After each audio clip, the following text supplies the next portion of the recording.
Hey guys, as you can see, I finally made it outside. I had everything set up for a vlog I just filmed, so I figured I might as well make a video.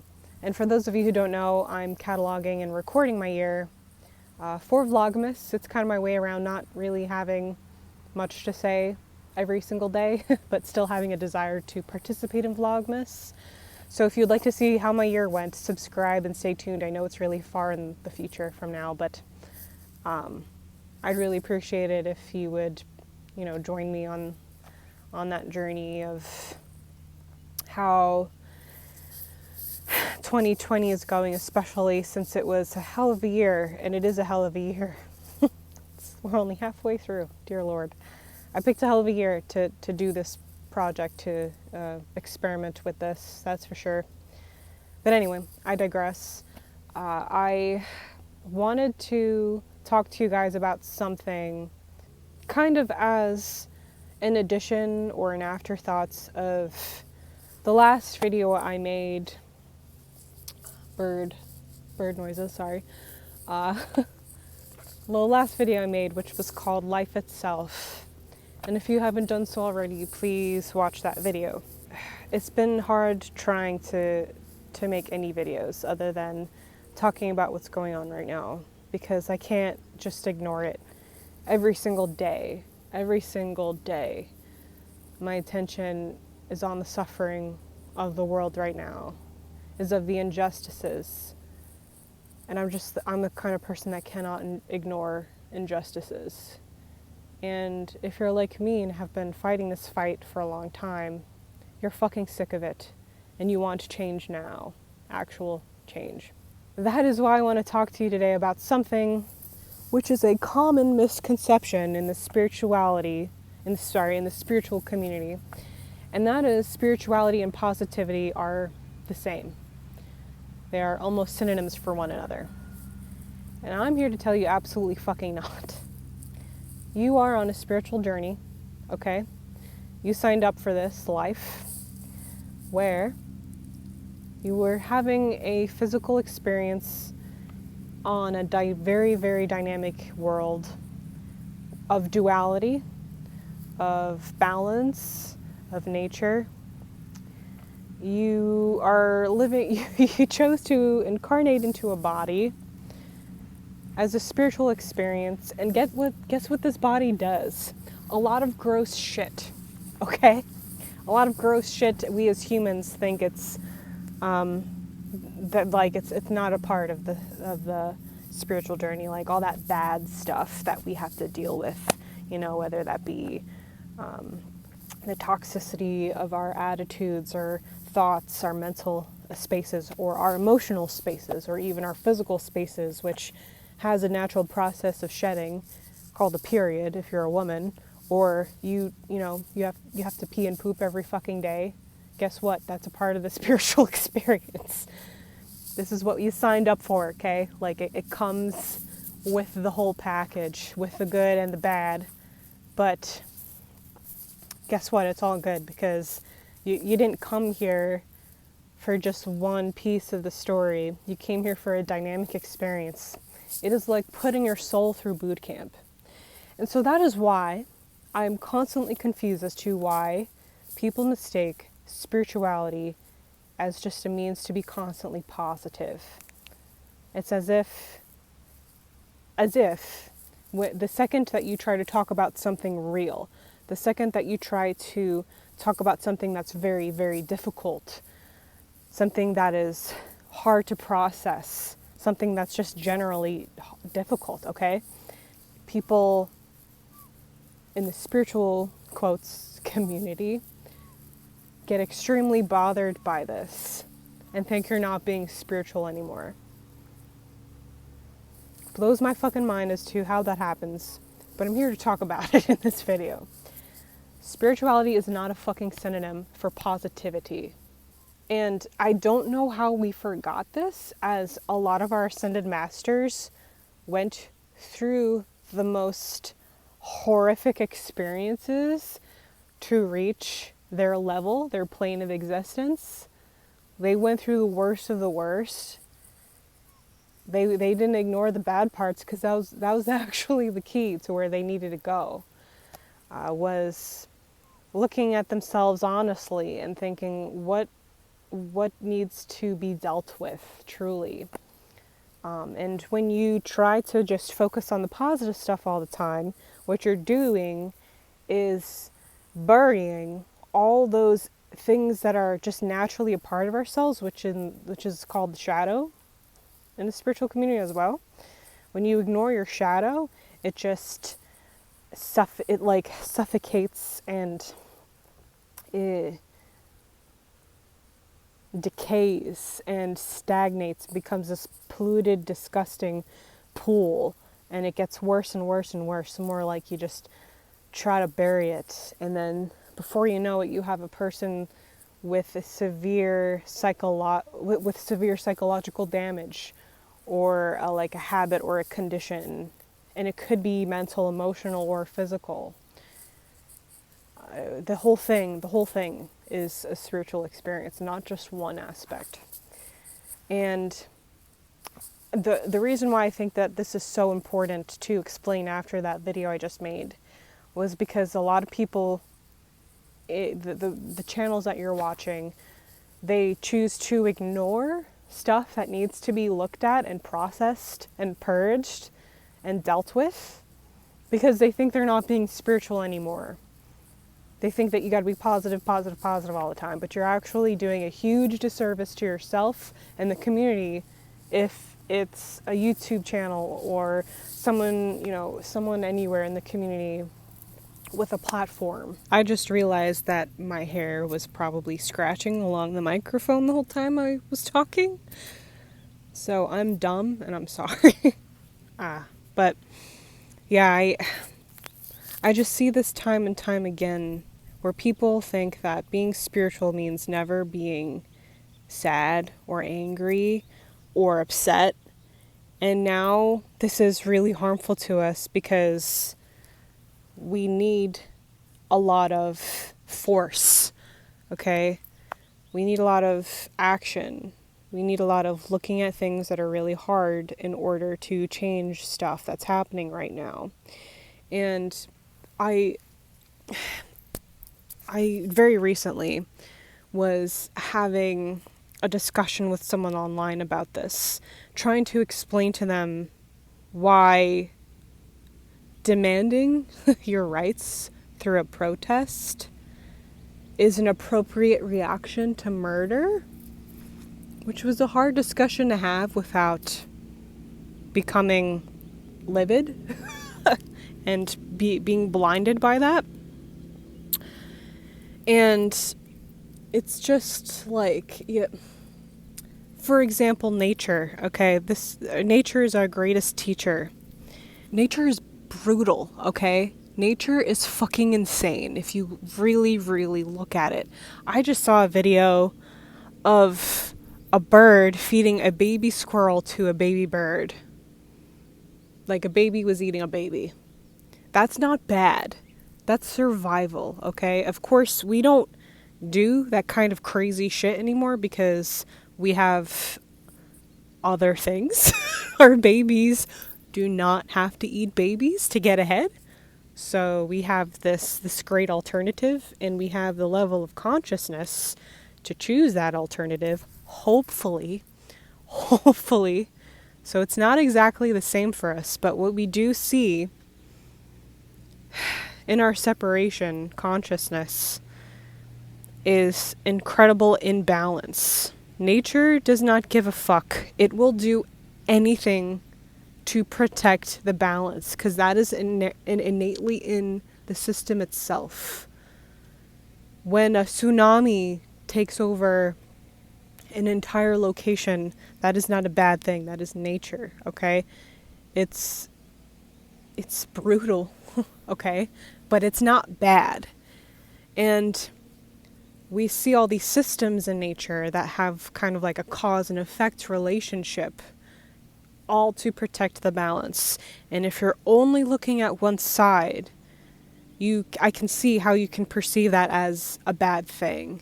But the thing that I see often is this misconception of the divine feminine and having it be this fragile thing. I don't know if you have ever noticed, but the most dangerous animal in nature is a mom protecting her children. She will fight to the death. A mama bear will rip out your esophagus with its teeth to protect its children, because it's protecting the balance of life. That is what a mom does. So you gotta put this idea of positivity away. It's one-sided. It doesn't encompass the whole story here. And you gotta fight the good fight, people. Rage. Rage against the dying of the light, as that famous quote says. I hear it echoing in my brain from the Interstellar movie, one of the most epic uses of that quote. And we think we're above nature. We are not. And perhaps that is the problem here, because we have an insane violation of nature with our tyranny that we're seeing right now. We have an insane force that has just imposed on all of our free will, I should say, for too long. And if you're not working against that, you're working for it. And that's one of the things that I said. There's no neutral position anymore.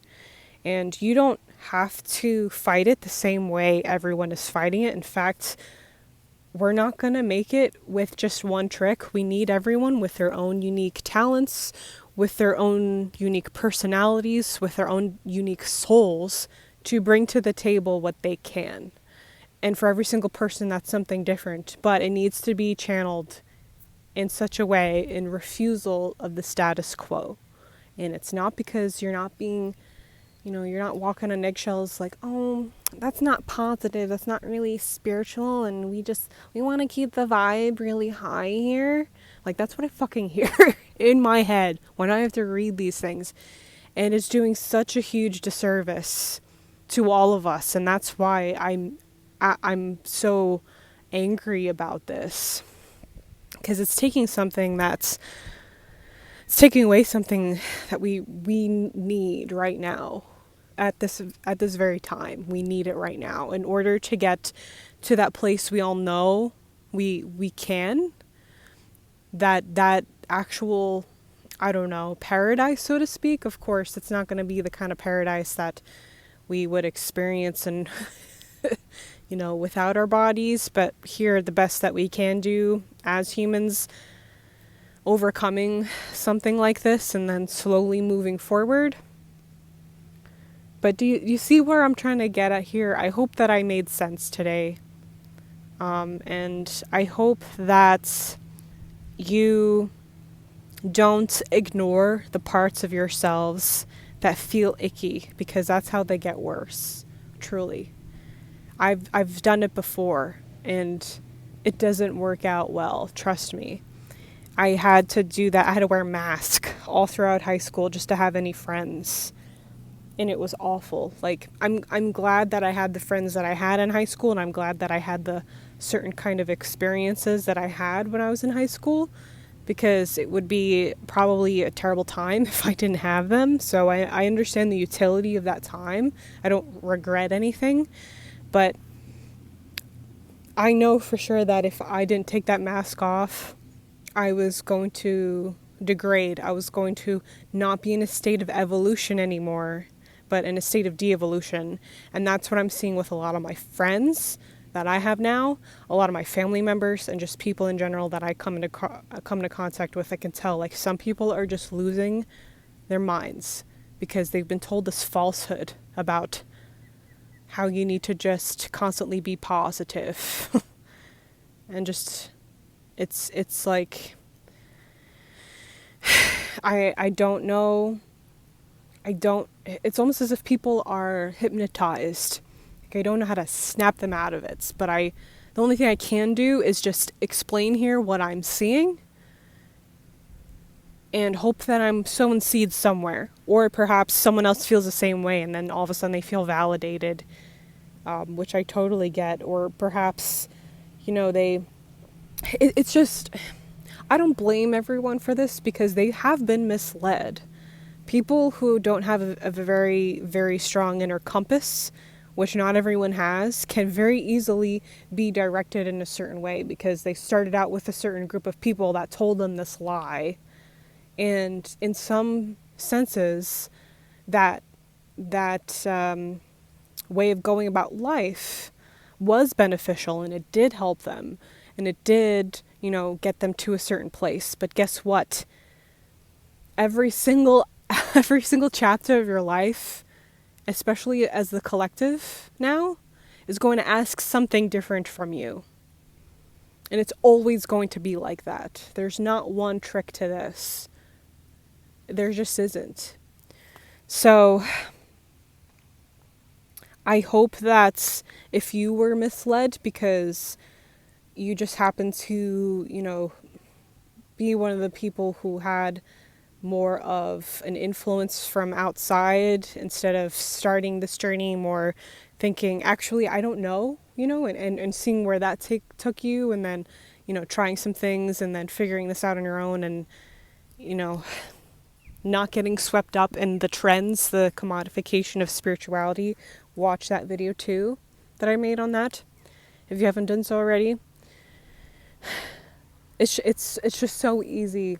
I want to make that clear before I end this video. It's so easy to be misled in this community because we haven't dealt with the hardest parts of our human psychology, our humanness, which isn't bad. We signed up for it, but we are ignoring very, very important parts of it and getting backtracked, like just completely losing the point, getting lost unintentionally. Look at this crazy shit. Can you wait for it? Wait for it. Wait for it. Wait for it. You see that? I hope you did. Okay. I don't know if you were able to see the rainbow parachute, but now there's I'm sorry guys, there's like a lot of crazy shit. There's like ospreys circling me now. Beautiful bird. Anyway, okay. Before we truly dive into these levels of spirituality and consciousness, we have to look at ourselves, deal with our shadow, process that, do the hard work. As I've always said, we got to do the hard work first. Then everything comes after that, all those shiny things that you really want. You don't get the shiny stuff without dealing with the mud. No mud, no lotus, as they say. Thank you so much for watching this video today, especially because it wasn't about numerology. It wasn't about something that was trying to stroke your ego in any way. It wasn't like, oh, this is how everything's special right now, the same kind of stuff that's it's just taken over the whole arena of consciousness and spirituality. So if you watch this video, if you chose to watch this video and reach it till the end, I'm impressed. I see you. Thank you so much for being here. Thank you so much for subscribing to my channel, for all of those who are new here. And stay tuned. I might make another card reading video like I did in the beginning of the COVID nightmare stuff, when I just kind of like wanted to tell everyone to stay calm in the beginning. So yeah, I feel like I might do that again just because it's a good time to do that. With everything going on, I've just been dealing with my own stuff myself, like all of you, and working through it along with you guys. This state of evolution doesn't end. It goes on forever and ever and ever. And each chapter brings something different. And well, like I said, ask something different from us. And now I'm going in circles, so I'm gonna let you go. I love you all so much. I hope you're all okay. And I'll see you all soon, and take care. Bye.